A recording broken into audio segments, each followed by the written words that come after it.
cr101radio.com, podcasts, and more. 33. The two Ten Commandments. When God gave the Ten Commandments to Moses, he instituted thereby the laws to govern man's relationship to God and to his fellow men. The first 4 commandments govern worship.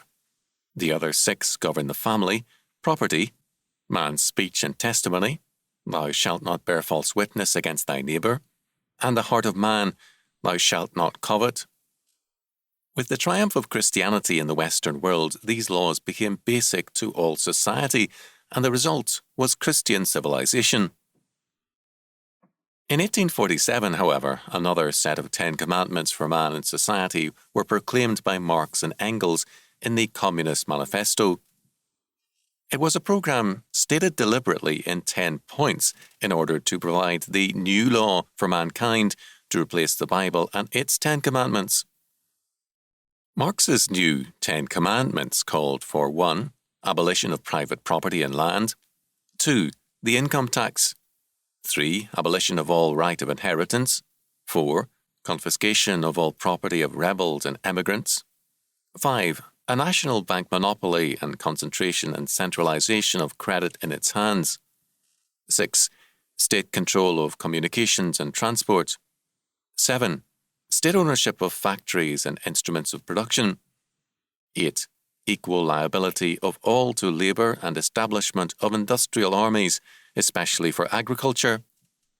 9. Combination of agriculture with industry and the abolition of the distinction between town and country.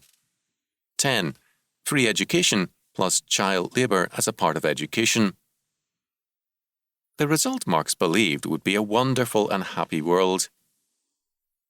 Except for Marx's call for a new form of child labour, all his 10 commandments are now in part or in whole in operation. The Communist Manifesto is a better description of our political goals than party platforms, but the closer we get to Marx's communist heaven on earth, the more it resembles hell. In every society, there must be a basic law, a fundamental law that establishes right and wrong.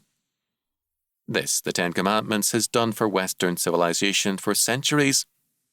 It has made God the ultimate lawgiver, the judge of right and wrong. The 10 Commandments has made worship, family, property, and moral integrity basic to man and society. It has been the foundation of our legal systems, as T.R. Ingram has shown in The World Under God's Law. Quote, what Marx wanted, and what modern politics is doing, is to break up Christian civilization to create a new order, one based neither on God nor on godly character, law and morality, but on environmentalism. Man is not a sinner, Marx believed, and it is not man's fault that he fails. It is his environment. Change the environment, change the world, and you will change man, and the results will be paradise on earth. 2 law systems are at war today. 2 sets of 10 commandments. One offers man the good life through faith, godly morality and law. The other offers the good life through changing the environment, that is, by revolutionary action. For the Christian, the environment can only truly be changed as men are changed, and these men then remake their world and place it under God's law.